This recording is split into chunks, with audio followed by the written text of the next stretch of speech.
অভয়া গণধর্ষণ ও হত্যার 1 বছর 9 আগস্ট নবান্ন অভিযানের ডাক। একই দিনে কালীঘাট চলো অভিযান, অভয়া মঞ্চের পক্ষ থেকে অভিযানের ডাক। অভিযানে সামিল হতে অভয়ার পরিবারের আহ্বান। অভয়ার পরিবার 1 বছর আগে যে মহিলা ডাক্তারকে হাসপাতালের ভেতরে ধর্ষণ করে খুন করার অভিযোগ করেছিল, সেই মহিলা ডাক্তার অভয়া, সেই অভয়ার পরিবার বলছে 1 বছর হয়ে গেল এখনো বিচার পায়নি। তাই এবার কালীঘাট অভিযানের ডাক, নবান্ন অভিযানের ডাক। বড় খবর, গুরুত্বপূর্ণ খবর, বড় খবর, গুরুত্বপূর্ণ খবর আপনাদের আরো একবার জানিয়ে রাখি।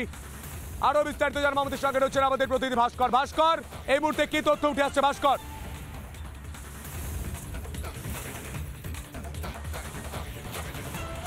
একদমই সন্তু, দেখো অভয়া মঞ্চের তরফ থেকে যে ডাক দেওয়া হচ্ছে সেটা হচ্ছে কালীঘাট চলো। কারণ কালীঘাটে মুখ্যমন্ত্রী, যিনি রাজ্যের স্বাস্থ্যমন্ত্রীও, রাজ্যের পুলিশ মন্ত্রীও, তার বাড়ি মমতা বন্দ্যোপাধ্যায়ের কাছে স্পেসিফিকভাবে একাধিক প্রশ্নের উত্তর চাইতে যাবে অভয়া মঞ্চ। 9 আগস্ট অভয়াকে ধর্ষণ করে খুনের 1 বছর পূর্তিতে একদিকে যেমন অরাজনৈতিকভাবে নবান্ন অভিযানের ডাক দেওয়া হয়েছে, অন্যদিকে দাঁড়িয়ে এবার কালীঘাট চলো অভিযানের ডাক দেওয়া হচ্ছে অভয়া মঞ্চের তরফ থেকে। অভয়ার পরিবারকে সেই কালীঘাট চলো অভিযানেও সামিল হওয়ার জন্য আবেদন জানানো হবে অভয়া মঞ্চের তরফ থেকে। অর্থাৎ মমতা বন্দ্যোপাধ্যায়কে জবাব দিতে হবে তার সরকারের অধীনস্থ একটি সরকারি হাসপাতালে কিভাবে ধর্ষণ করে খুন করা হলো এক চিকিৎসককে, কিভাবে বিভিন্ন জায়গায় এখনো খামতি রয়েছে, কেন খামতি রয়েছে, যে প্রতিশ্রুতি মমতা বন্দ্যোপাধ্যায়রা দিয়েছেন সেই প্রতিশ্রুতি আদৌ পালন করা হয়েছে, একাধিক প্রশ্নের উত্তর চাইতে এবার কালীঘাট চলো অভিযানের ডাক অভয়া মঞ্চের। 9 আগস্ট অভয়াকে ধর্ষণ করে খুনের 1 বছর পূর্তিতে এই অভিযানের ডাক দেওয়া হয়েছে। সন্তু,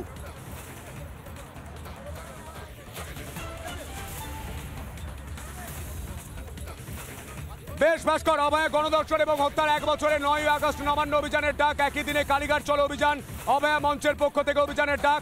অভিযানে সামিল হতে অভয়ার পরিবারকে আহ্বান জানাচ্ছে অভয়ার পরিবারের লোকজন। আপনারা জানেন 9 আগস্ট 2024 অভয়া একজন মহিলা ডাক্তার, তাকে হসপিটালের ভেতরে, আরজি করের ভেতরে ধর্ষণ করে খুন করে দেওয়া হয়। এটা হাসপাতালের সুরক্ষার ছবি।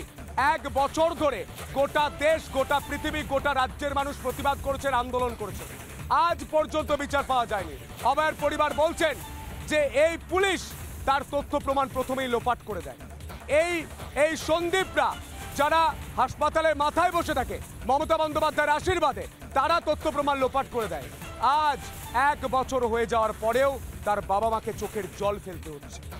1 বছর পর তারা নবান্ন অভিযান এবং কালীঘাট অভিযানের ডাক দিচ্ছেন। রঞ্জন ভট্টাচার্য চিকিৎসক আমাদের সঙ্গে টেলিফোন লাইনে রয়েছেন। রঞ্জন বাবু, আপনাকে রিপাবলিক বাংলায় স্বাগত জানাই। কি বলবেন?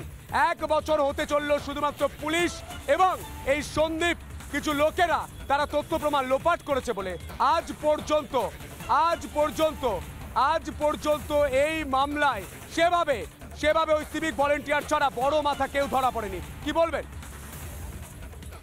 মেডিকেল কলেজে স্নাতকোত্তর স্তরে পঠনরত অবস্থায় ছাত্রীকে ধর্ষণ, খুন, আর তারপরে আবার 10 মাসে ল কলেজে আমরা দেখেছি ধর্ষণ। 1 বছর অতিক্রান্ত হতে চলেছে, কিন্তু কোনো বিচার পেলাম না আমরা, সুরাহা হলো না। এবং কোর্ট মনিটর সিবিআই ইনভেস্টিগেশনও একটা পর্বতের মুশিক প্রসব হলো। এবং আমরা এখানে দেখছি যে যারা দোষী সাব্যস্ত হয়েছিল, যেখানে যেটা দুর্নীতির আতুর ঘর, তারাও বহাল তবিয়তে ঘুরে বেড়াচ্ছেন। তাই জনসমাজে একটা তীব্র ক্ষোভ পুঞ্জীভূত হচ্ছে এই বঞ্চনার পরিপ্রেক্ষিতে। তাই 1 বছর যখন হতে আসছে তখন তাই অভয়ার বাবা মার সাথে আমরা সম্পূর্ণরূপে পাশে থাকছি এবং তাদের নৈতিক দাবি যে প্রকৃত দোষী যারা, তারা যতদিন না ধরা পড়ছে ততদিন আমাদের এই আন্দোলন চলবে। এবং তাদের এই 9 আগস্টের যে ডাক আছে তাদের নৈতিকভাবে আমাদের সমর্থন রইল। আমরা চাই দৃষ্টান্তমূলক শাস্তি হোক, অপরাধীরা সাজা পাক এবং কোনো রকম ভাবে প্রাতিষ্ঠানিক দুর্নীতি যেটা হয়েছে এবং যার জন্য শুধুমাত্র বৃহত্তর আঙ্গিকে প্রত্যেক চিকিৎসক তারা বিভিন্নভাবে ক্ষতিগ্রস্ত হয়েছে, এই দুর্নীতির মাথাগুলোকে যতক্ষণ না সরাতে পারছি ততদিন এই সিস্টেম ক্লিন না হওয়া পর্যন্ত আমাদের নৈতিক সমর্থন সম্পূর্ণরূপে থাকবে।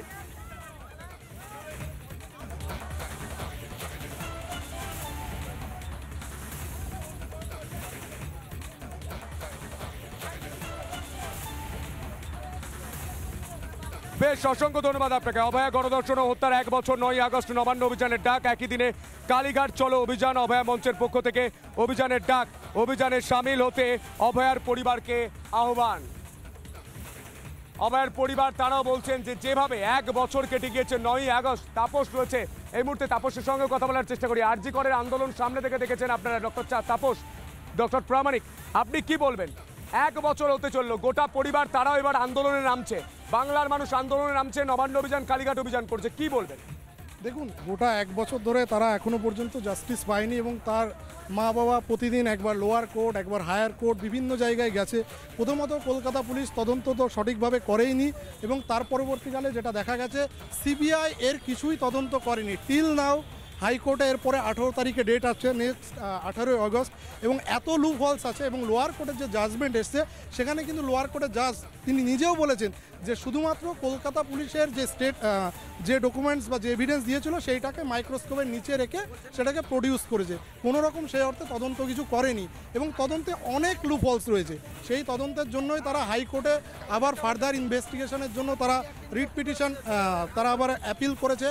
এখন দেখা যাক, এবং অবভিয়াসলি আন্দোলন তো করতেই হবে। দেখুন, স্বাস্থ্য ব্যবস্থা যেভাবে এই অভয়ের মৃত্যুর পর, তার আগে থেকেই প্রবলেম ছিল, তার আগেও আরজি করে আন্দোলন হয়েছে, সেটা লাইমলাইটে হয়তো আসেনি, কিন্তু এই অভয়ের পরে দেখিয়ে দিয়েছে রাজ্যের কঙ্কালসার অবস্থা। রাজ্যের স্বাস্থ্যের কঙ্কালসার ছবিটা সামনে চলে এসেছে অভয়ার ঘটনার পর, এমনটা বলছেন ডক্টর তাপস প্রামাণিক। আমরা এই বিষয় নিয়ে কথা বলেছিলাম রাজ্যের বিরোধী দলনেতা শুভেন্দু অধিকারীর সঙ্গে, তিনি ঠিক কি বলছেন শুনবো। প্রপোজ করেছিলাম, অভয়ার বাবা মা এটাকে ডিক্লেয়ার করেছে, আমরা পার্টিসিপেট করব। আমি তো পার্টিসিপেট করব এবং আমি অর্গানাইজ করব যাতে হাজার হাজার লোক আসে, এবং আমি ধর্মতলা থেকে হাঁটা শুরু করব ওনার বাবা মাকে সাথে নিয়ে। ওনাদের কত জল কামান, টিয়ার গ্যাস আছে সেদিন দেখবো। নানা ধরনের কন্টেন্ট দেখার জন্য লাইক করুন, শেয়ার করুন আমাদের ফেসবুক পেজ, সাবস্ক্রাইব করুন আমাদের ইউটিউব চ্যানেল। পাশাপাশি অন্যান্য ব্রেকিং নিউজের জন্য অবশ্যই চোখ রাখুন রিপাবলিক বাংলায়।